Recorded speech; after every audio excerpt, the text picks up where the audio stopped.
नमस्कार दोस्तों, आप सबका स्वागत है। और पहलगाम हमले के बाद मोदी सरकार ताबड़तोड़ मीटिंग कर रही थी।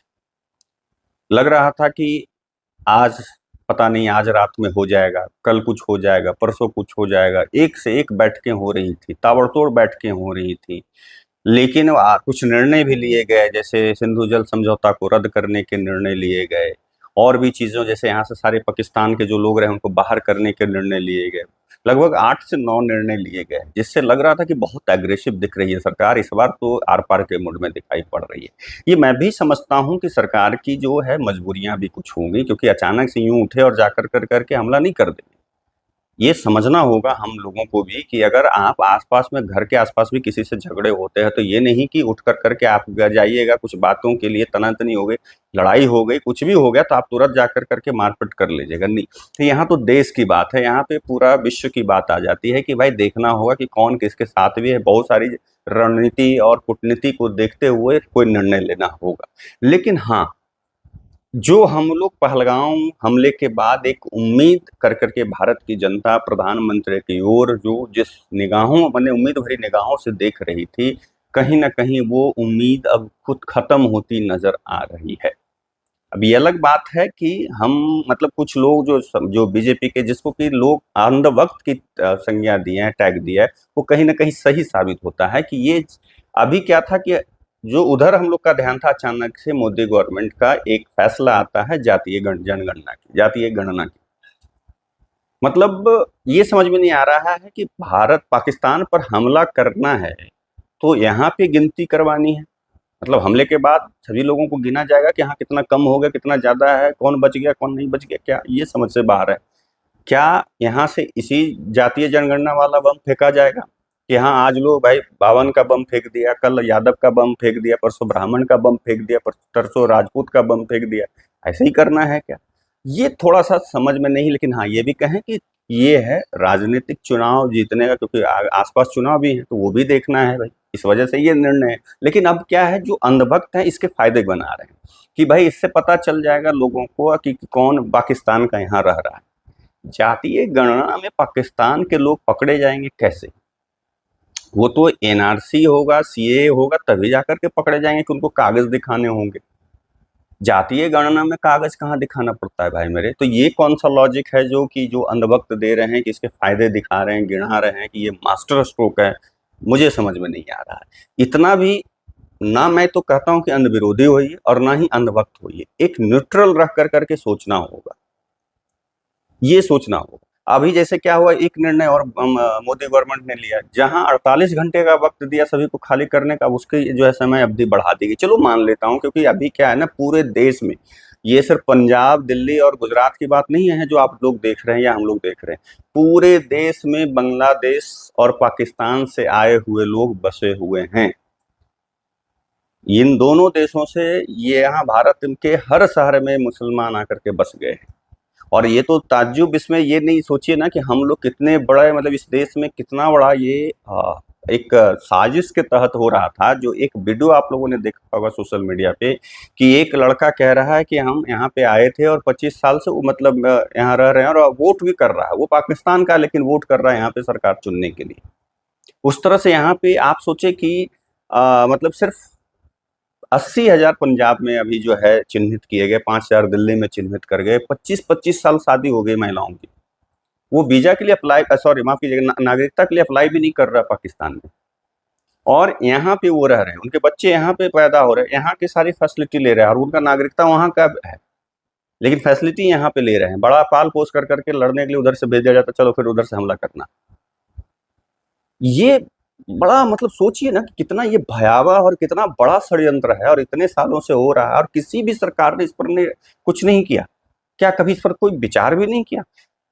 हम लोगों को भी समझ में नहीं आ रहा था कि भाई हम लोग चाइना को पीछे छोड़ते चले गए, 140 करोड़ हो गए, जबकि अगर आसपास आप देखेंगे अपने, तो किसी के 2 बच्चे हैं, किसी के 1 बच्चे हैं। अब पहले वाली स्थिति नहीं है कि 5-5, 6-6 बच्चे आपको दिखाई पड़ेंगे, खास करके हिंदुओं में, मतलब जो भी है हिंदू का, खास करके जो पढ़े लिखे हुए जो हो गए, पढ़ लिख करके जो समाज मतलब आगे बढ़ गया। हाँ, अब नीचे मतलब जो अति पिछड़ा समाज के लोग हैं उनको छोड़ दीजिएगा, वो भी अब नहीं, उनके यहाँ भी नहीं देखते हम। हाँ, वो अलग बात है, मुसलमानों में 5, 7, 8 बच्चे दिखते हैं, तो 140 करोड़ कैसे आप समझ में आ रहा है कि बोली पाकिस्तान से आधा और बांग्लादेश से ज्यादा तो आकर के बस घर वो बच्चे पैदा कर रहे हैं, किसी का 6 है, किसी का 12 है, किसी का 7 है, और वो यहाँ के फैसिलिटी ले रहा है। मोदी गवर्नमेंट का जो ईदी दिया जा रहा है वो ले रहा है। आयुष जनधन योजना, आयुष माने कार्ड, जो आयुष्मान भारत, ये सब सारे जो प्रधानमंत्री आवास योजना, सभी का लाभ वो ले रहा है। 5 किलो गल्ला जो अनाज का है उसका भी लाभ ले रहा है। तो यहाँ पे सरकार एक तरफ ये चीज, मतलब अभी तक यही सब चीज में उलझी हुई है। वहीं पे दूसरी तरफ क्या है कि ये देखिए कि पाकिस्तान को 57 इस्लामिक कंट्री ने, जो एक संगठन है OIC, मतलब उसका आपका जो अगर देखें तो organization of Islamic cooperation, cooperation जो कर करके एक संगठन है उन 57 देशों का, उसने पाकिस्तान को समर्थन देने की बात कही है। ये भारत के लिए एक बड़ा झटका भी माना जाएगा। इसको जैसे भी आप देख लें कि एक तरह से आप देखें कि इनको, जो मोदी जी को अभी कई एक इस्लामिक कंट्री ने अपने देश के सर्वोच्च सर्वोच्च मतलब सम्मान से नवाजा है। इन लिस्ट में आप 57 कंट्रियों में देखेंगे तो सारे देश सम्मिलित हैं। एक तरफ कहेंगे कि हमारे मित्र है, हमारे ये है, हमारे समर्थक, कूटनीति और ये वो, लेकिन आज देखिए कि उनके लिए, पाकिस्तान के लिए, ये सारे 57 देश जो हैं खड़े हो गए और समर्थन देने की बात करी है। अभी जैसे अगर ये देखें कि पहलगाम हमले के बाद जो है पाकिस्तान ने OIC से समर्थन की मांग करी थी और एक मीटिंग के लिए गुहार मीटिंग रखने के लिए बोला था, और उसमें गुहार लगाने की बात करी थी कि भाई कि हमें भारत के जवाब कार्रवाई के खिलाफ हमें साथ दीजिए। जिसके बाद क्या है कि OIC जो है वो पाकिस्तान को समर्थन देने की बात कही है, और इसमें 57 देशों का साथ मिला है। न्यूयॉर्क में OIC के राजदूतों की बैठक का आयोजन हुआ, और जिसमें पाकिस्तान ने दक्षिण एशिया का मुद्दा उठाते हुए समर्थन की बात कही। संयुक्त राष्ट्र में पाकिस्तान के राजदूत आसिम इफ्तिकार अहमद ने बयान जारी किया कि जिसमें बताया गया कि हमले के बाद भारत ने जो फैसले लिए हैं वह काफी भड़काऊ और राजनीति से प्रेरित और गैर जिम्मेदाराना है। उन्होंने बताया कि भारत की तरफ से की जा रही कार्रवाई दक्षिण एशिया के क्षेत्र की शांति के लिए गंभीर खतरा है। इसके बाद अहमद ने OIC के सदस्यों से तनावपूर्ण स्थिति के परिणामों पर विचार करने की अपील की। अगर मीडिया रिपोर्ट्स की माने मुताबिक, अगर उसकी बात माने तो मीडिया रिपोर्ट्स के मुताबिक पाकिस्तान के तरफ से समर्थन की बात पर OIC के राजदूतों ने हरी झंडी दिखा दी, और उन्होंने कहा कि पाकिस्तान और उसकी आवाज के साथ, माने आवाम के साथ, पाकिस्तान और उसकी आवाम के साथ एकजुटता और पूर्ण समर्थन है।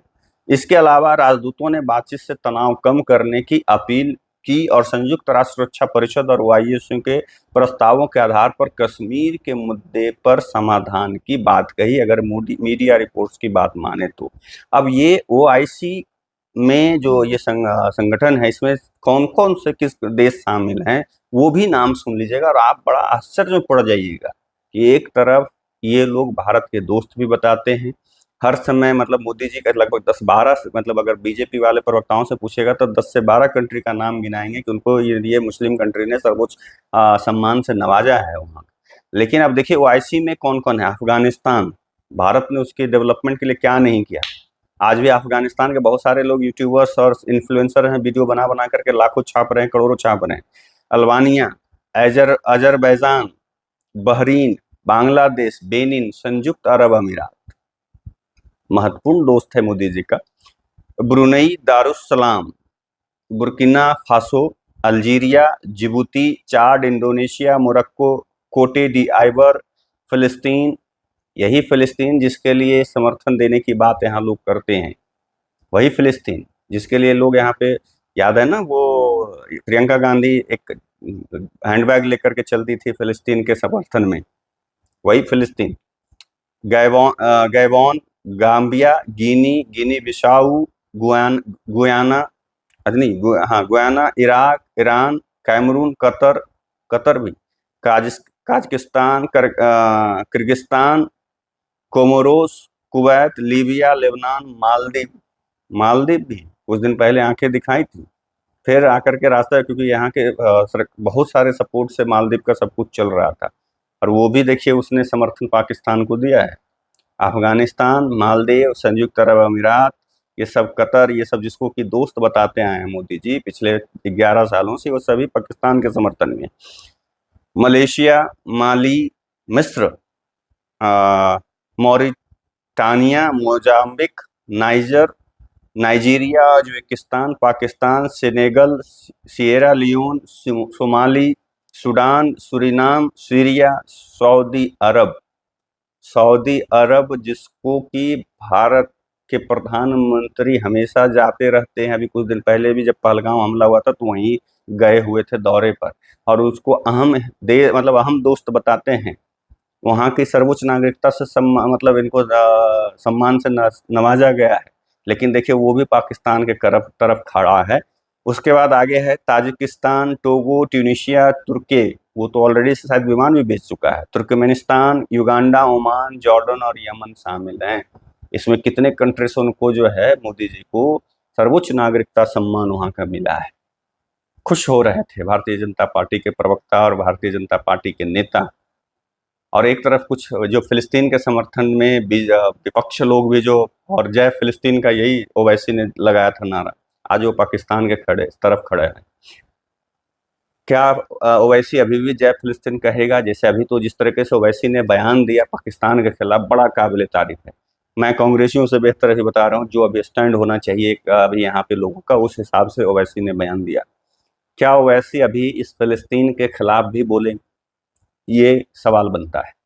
और उम्मीद कर रहे हैं अभी तक कि शायद अब होगा। ऐसे तो धीरे धीरे उम्मीद धूमिल होती जा रही है कि मोदी सरकार पहलगाम हमले कर क्या लेगी। लेकिन एक चीज होता है, मैंने शुरू में ही कहा कि भाई अभी बहुत सारे फैसले जो हैं कूटनीतिक राजनीतिक तौर पे देख कर नफा नुकसान सब देख करके लिया जाता है। ये नहीं उठे और तुरंत हमला कर दिए। तो अभी भी हम लोग बस इंतजार कर रहे हैं कि कब मोदी गवर्नमेंट उस पहलगाम में निर्दोष 27 लोगों की मौत का बदला लेगी। आप लोगों का क्या मानना है कमेंट करके ज़रूर बताइएगा। तब तक के लिए आप लोगों से विदा लेता हूँ, दूसरे वीडियो में मिलूंगा। नमस्कार।